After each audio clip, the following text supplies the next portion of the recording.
Gaia is one of the Greek primordial goddesses, with some even believing she goes back before the times of the ancient Greeks. She is known as the Great Mother, giving birth to the Titans, Kronos, Uranus, the giants, and being grandmother to the Olympians. She was given the epithet Anadosora, or giver of gifts. She was painted as a great creator, molding this very world in her image. With this said, have you ever communicated with someone other than a human, looked another sentient creature in the eyes, if they had any, and shared some level of understanding? On a smaller scale, maybe even a one-sided scale, I've experienced this, and it was very, very mind-opening. This topic is ambiguous, but can help us open up our minds and hearts to a different level of understanding Earth's creatures. In many ancient cultures, plants were considered to have spirits around it. They were not just organisms containing specific compounds and being pretty to look at. Each had its own unique characteristics, much like a human personality. There's a lot to be learned when communicating with plant spirits. But as a side note, when you communicate with another human, you are there because hopefully you enjoy their presence. You are open to listening to them and hearing about the lens in which they look out at the world.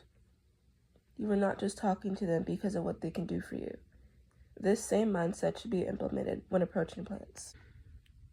While the wisdom they may share holds incredible value, when trying to build a relationship, do not only think of yourself and what this can do for you.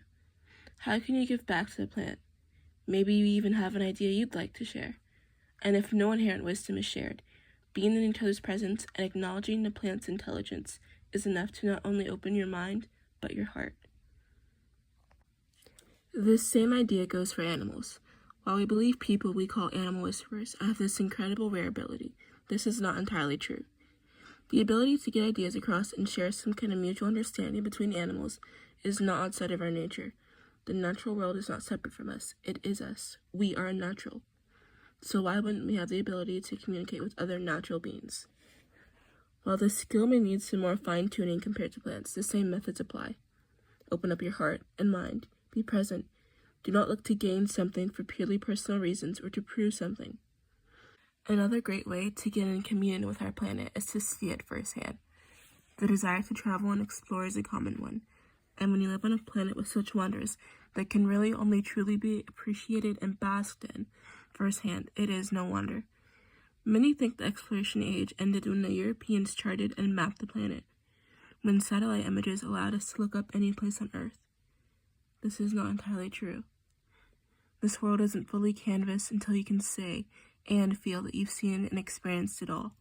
You've seen the tallest, oldest trees, hiked up mountains that left you physically exhausted, and shared beautiful moments with those in distant places. As humans, living creatures, our instinctual desire to survive and live on trumps all others.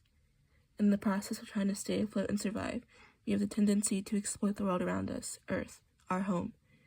We take and take, whether it be for basic survival or any personal wants we may have.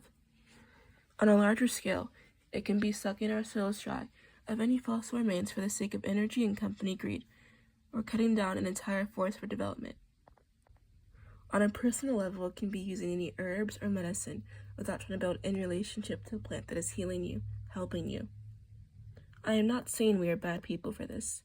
Often we do out of habit and ignorance.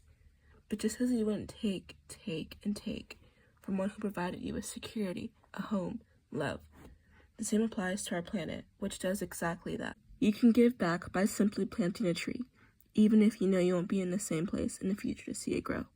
You can plant a garden, helping to sustain the local ecosystem, maybe even planting certain plants to attract local pollinators. You can give thanks for every day that you have gifted on this planet, for consuming the oxygen, drinking the waters, wearing the plant materials on your back, for your home that may or may not be made from wood, for experiencing love with other earthly inhabitants. You can respect the body that is made up of earthly materials and will be returned back in due time.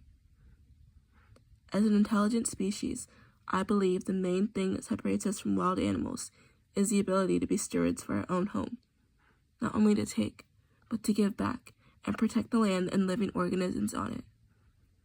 The earth is a living being. Treat it as such.